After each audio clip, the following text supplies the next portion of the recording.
This time I'm going to show you how to make an alternative to the magic ring. I have to be honest, I really hate magic rings. After making a bed runner for DMC that had 306 motifs on it, I had to do 306 magic circles. I vowed never again. The way I do it is slightly different, and this is the way that I do it in most of my patterns.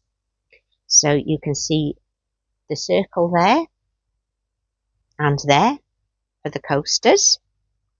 Here's another coaster.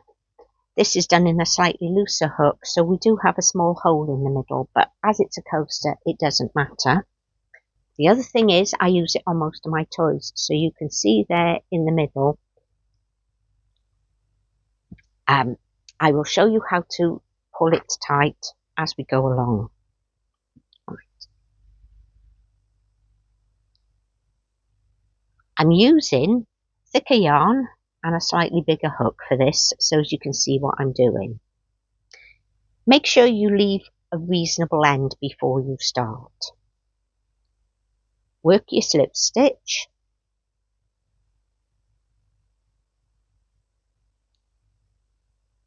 And then make 2 chain.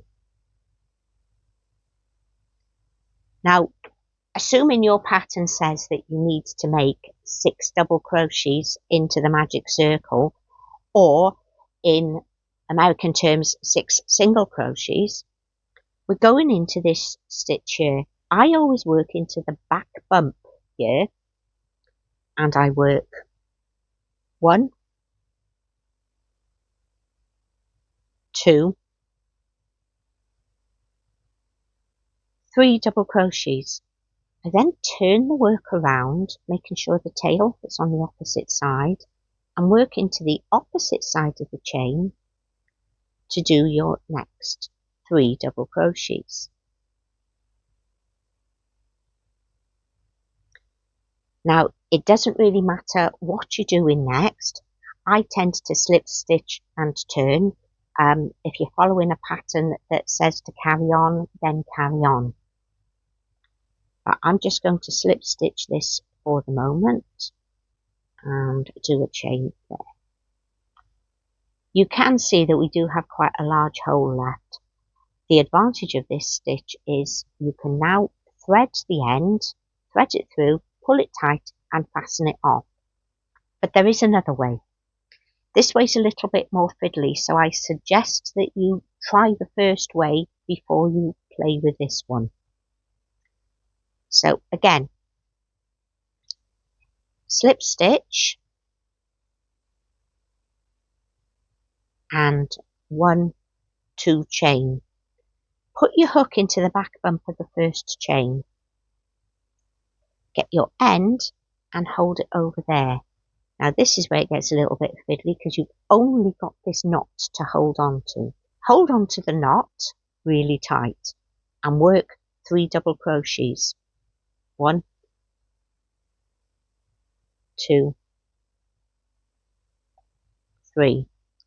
Again, we're going to turn, but this time the tail's all the way over here. It needs to be working into the other side of the knot. Put your hook in and put the yarn over again and work 1, 2, 3. Now I'm going to slip stitch just to finish this bit off and do a chain. Now the beauty of doing it this way is if you're doing a toy that you need a tight loop for to start with, you can actually just pull that loop tight. Now it's entirely up to you, but what I would do next is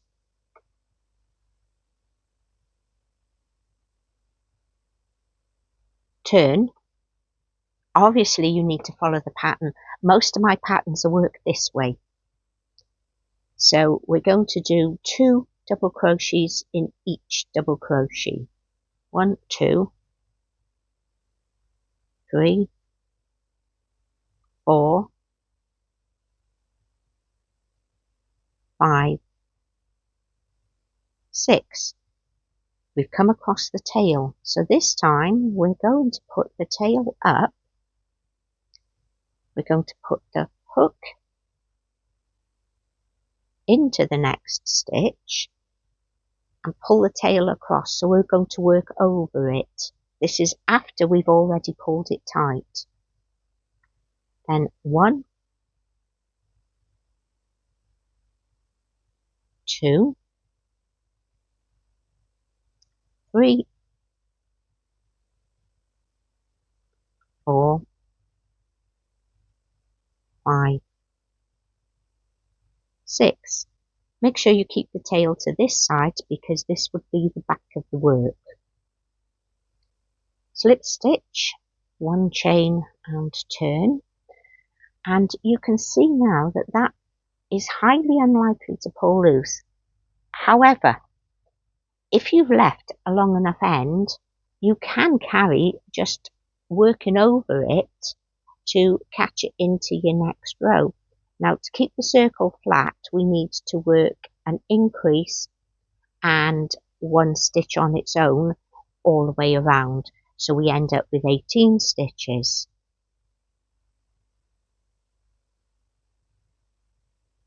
And as you can see, I'm working over the tail as I go.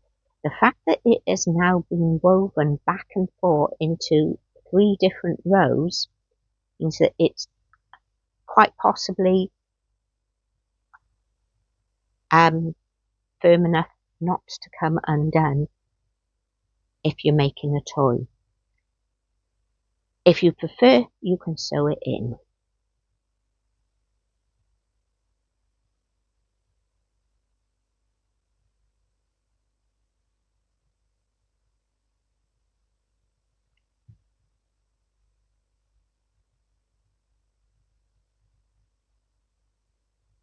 And slip stitch to the end there, and there you have it.